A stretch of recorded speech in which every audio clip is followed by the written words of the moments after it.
श्री गणेशाय नमः। बहुत प्राचीन समय की एक दुर्लभ वैदिक कथा सुनिए। यह कथा भगवान के मौन अवतार की मानी जाती है। नील सरोवर के मौन ऋषि की कथा।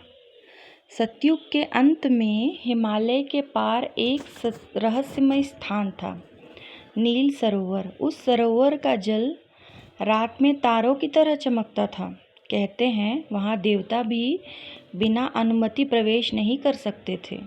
उस सरोवर के किनारे एक मौन ऋषि तपस्या करते थे।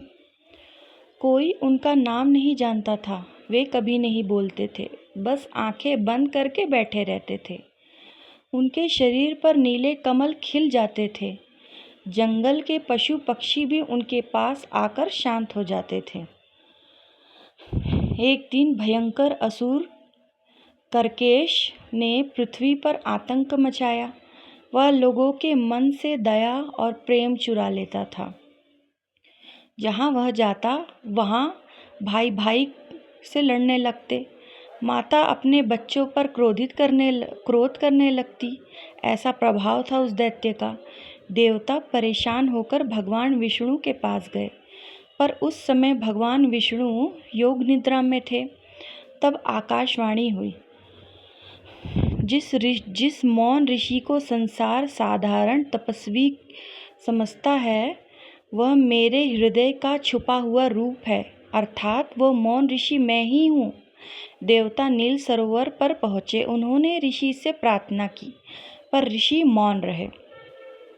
तभी असुर करकेश वहाँ पहुँचा और हंसने लगा, यदि तुम भगवान हो तो युद्ध करो। ऋषि ने धीरे से अपनी आंखें खोली। उनकी आंखों में पूरा आकाश दिखाई दे रहा था। उन्होंने कोई अस्त्र नहीं उठाया, कोई मंत्र नहीं बोला, बस अपनी हथेली सरोवर के जल पर रख दी। तभी जल में हजारों नीले प्रकाश निकलकर आकाश में फैल गए। उन प्रकाशों ने लोगों के हृदय में छिपी करुणा को जगा दिया। जो लोग क्रोध से भरे थे वे रोने लगे। जिन्हें घृणा थी उनके मन में प्रेम लौट आया।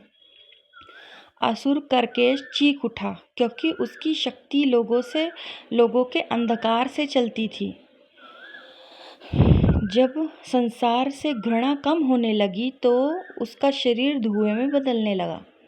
मरते समय उसने पूछा, तुम कौन हो?